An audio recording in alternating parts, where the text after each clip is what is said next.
দর্শক, আন্তর্জাতিক অপরাধ ট্রাইব্যুনালে সাবেক প্রধানমন্ত্রী শেখ হাসিনার বিচার প্রক্রিয়া শুরু হয়েছে।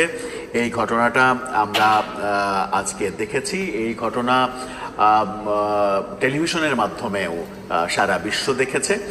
টেলিভিশনে সরাসরি সম্প্রচার করা হয়েছে।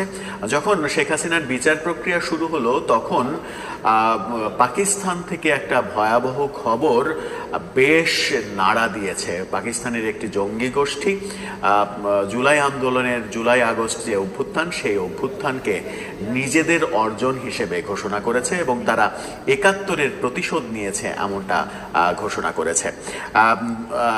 এই খবর গণমাধ্যমে উঠে এসেছে এবং গণমাধ্যমে উঠে আসা এই খবর যদি সত্যি হয় তাহলে সেটা সত্যি সত্যি বড় আতঙ্কের খবর।